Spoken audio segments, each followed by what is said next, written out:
This message comes from NPR sponsor Viore, a new perspective on performance apparel. Check out the latest Dream Knit collection by visiting viore.com/NPR for 20% off your first purchase. Exclusions apply. Visit the website for full terms and conditions. So you know, this episode has language that's PG-13. So if you're playing this on your speakers in the office, maybe save it for later. Hey y'all, I'm Lori Lizarraga, and this is Ask Code Switch, the show where we tackle your stickiest, trickiest questions about race and identity. And this week's question comes from a listener about race and dating preferences in her new romance. Hi Code Switch, this is Nicole G calling in with a question. I've been casually seeing a guy for a few months now. For reference, I'm white, he's black, and we're polyamorous. I've briefly met his other partners, and they are both also white women. This struck me as a little odd since we both live in a major city that is multiracial. I've met some of his friends, and that group was diverse. I'm currently at a point in my life where I want to make sure I'm actually living my values, including challenging my whiteness and what comes with that. I want to ask him about it, but I also don't want to seem like I'm questioning his racial identity or trying to minimize his life or choices as a black man. I also don't know his entire dating history, so maybe he just has a type as of late. Any advice on navigating this conversation? Introducing a romantic partner to the intimacies in your past or present can be daunting in any new relationship, but it's a conversation definitely worth having. This isn't about grading the diversity in someone's dating history. It's about whether our desires and attractions are a reflection of our ethics and values. What does the race of our romantic partners really say about us? When it comes to having a type, is there a wrong answer? That's today on Ask Code Switch. We'll be right back. This message comes from our sponsor, Grainger. This is the story of the one. As a maintenance engineer, he hears things differently. To the untrained ear, everything on his shop floor might sound fine, but he can hear gears grinding or a belt slipping. So he steps in to fix the problem at hand before it gets out of hand. And he knows Grainger's got the right product he needs to get the job done, which is music to his ears. Call, click Grainger.com, or just stop by. Grainger, for the ones who get it done. Support for NPR and the following message come from IXL Online. Is your child asking questions on their homework you don't feel equipped to answer? IXL Learning uses advanced algorithms to give the right help to each kid, no matter the age or personality. One subscription gets you everything. One site for all the kids in your home, pre-K to 12th grade. Make an impact on your child's learning. Get IXL now. And NPR listeners can get an exclusive 20% off IXL membership when they sign up today at IXL.com/NPR. This message comes from NPR sponsor Rosetta Stone, an expert in language learning for 30 years. Right now, NPR listeners can get Rosetta Stone's lifetime membership to 25 different languages for 50% off. Learn more at rosettastone.com/NPR. When voters talk during an election season, we listen. We ask questions, we follow up, and we bring you along to hear what we learned. Get closer to the issues, the people, and your vote at the NPR Elections Hub. Visit npr.org/elections.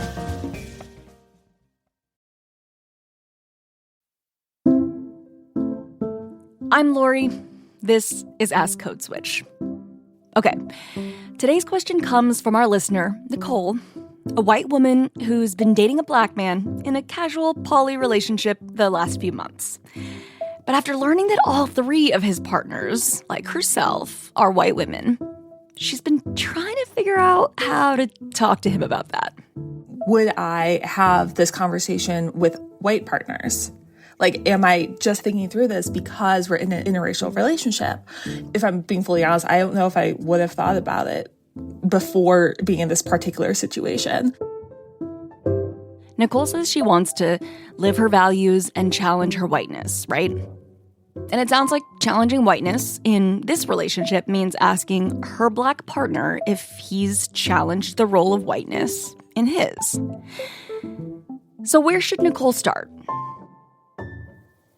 Oh, I love the question. I hold a special place in my heart for topics around multicultural dating and ethical non-monogamy and the layers that go into this.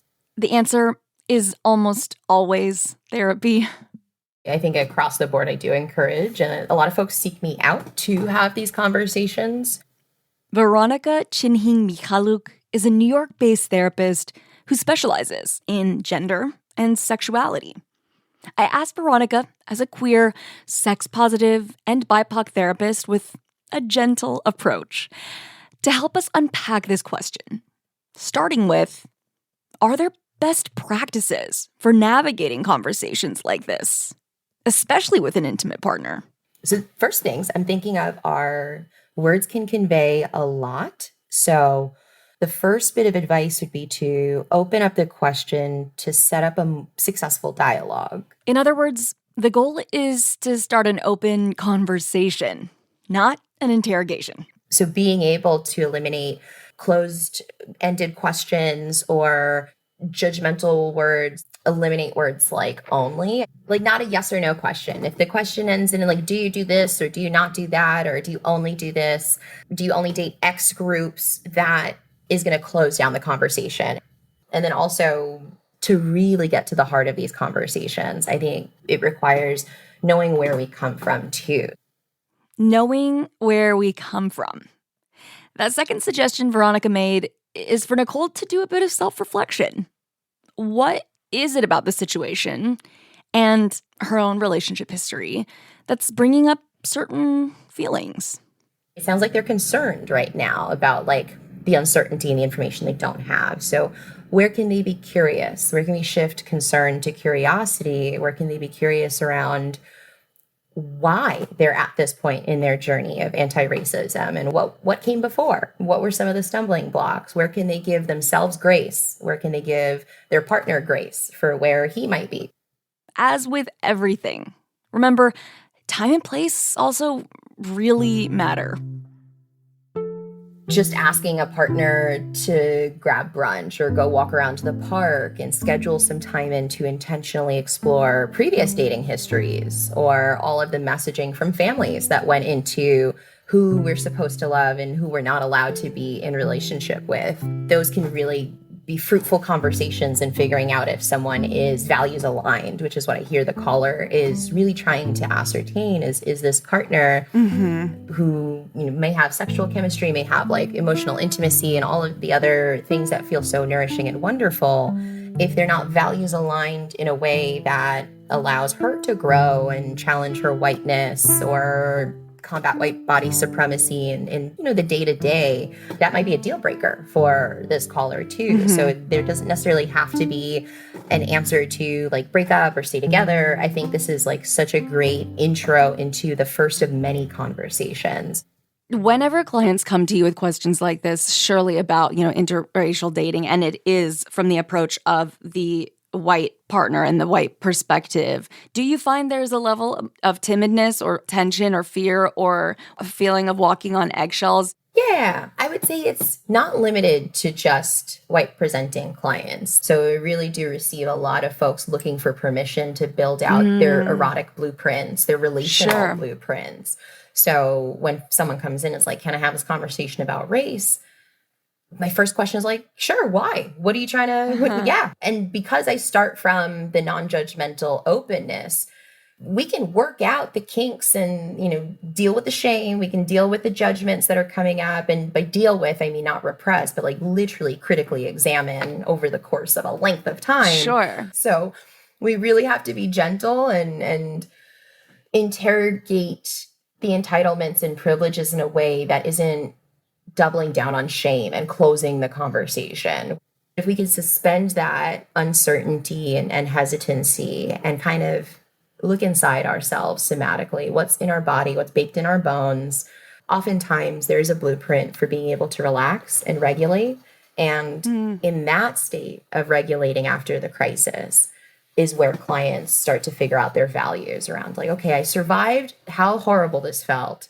And I didn't die from this feeling of awkwardness or embarrassment or even shame. What's next? I'm not a therapist, but interrogating desire and attraction feels like a really healthy exercise for all of us to do, maybe at least once. In fact, it's something that this episode has made me talk about with my own partner. Why am I attracted to certain qualities? Where does that desire come from? What is it animated by? When did it start? And has it grown up with me? Or have I grown up around it?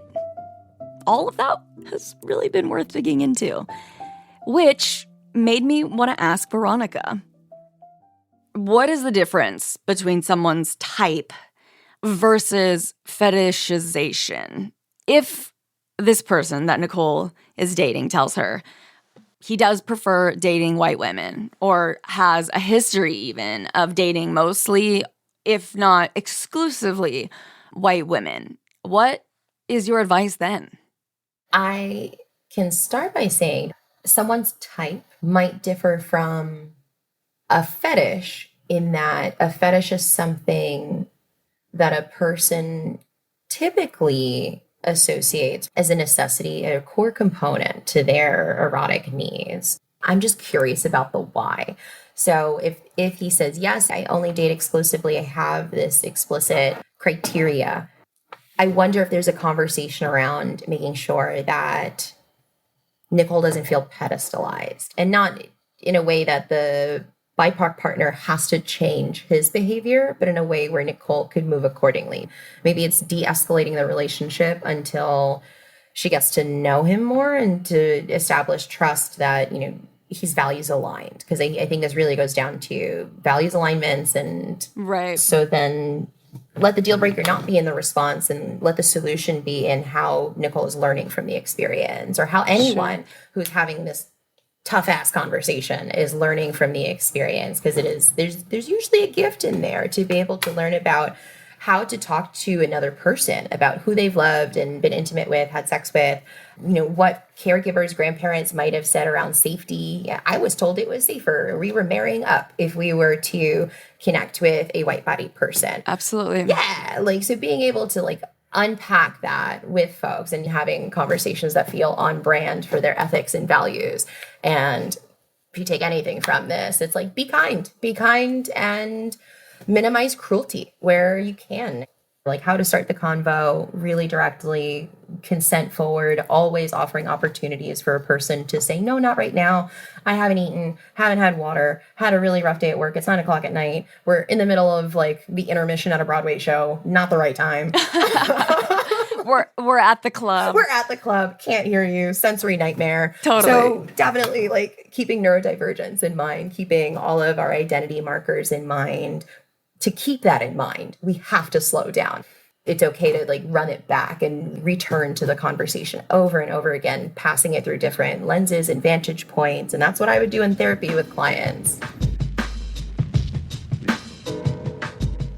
So to our caller, Nicole, hopefully some of these best practices will help you navigate this conversation. Talking about wanting to live your values is so important. Before you start the conversation with your partner, I would say that includes digging into the details of what those values are for yourself first. I hope that it goes well. You'll have to write us and let us know. Until then, that's our show. You can send us your Ask Code Switch questions on Instagram at NPR Code Switch. If email's more your thing, ours is codeswitch@npr.org. And subscribe to the podcast on the NPR app or wherever you're listening right now. If you'd like to support our work, you can sign up for Code Switch Plus. It's small, but really makes a difference for us. And you get to listen to every Code Switch episode without any ads. Check it out at plus.npr.org/codeswitch. And thanks to everyone who's already a Code Switch Plus subscriber. This episode was produced by Skylar Swenson. It was edited by Leah Dinella.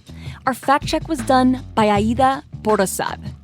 Our engineer was James Willits. And a big thanks to our listener, Nicole G., for sending us this question. Also, want to say a special thanks to Lauren Gonzalez, our project manager, as well as Cher Vincent, Yolanda Sanguini, and the entire content development team for helping make this series possible. Finally, a big shout out to the rest of the Code Switch Massive: Christina Cala, Javier Lopez, Jess Kang, Courtney Stein, Dahlia Mortada, Verlyn Williams, Jean Demby, B.A. Parker, and Jasmine Romero. This is Ask Code Switch. I'm Lori Lizarraga. Call your therapist. This message comes from NPR sponsor Rosetta Stone, an expert in language learning for 30 years. Right now, NPR listeners can get Rosetta Stone's lifetime membership to 25 different languages for 50% off. Learn more at rosettastone.com/NPR. Support for NPR and the following message come from IXL Online. Is your child asking questions on their homework you don't feel equipped to answer? IXL Learning uses advanced algorithms to give the right help to each kid, no matter the age or personality. One subscription gets you everything. One site for all the kids in your home, pre-K to 12th grade. Make an impact on your child's learning. Get IXL now. And NPR listeners can get an exclusive 20% off IXL membership when they sign up today at IXL.com/NPR.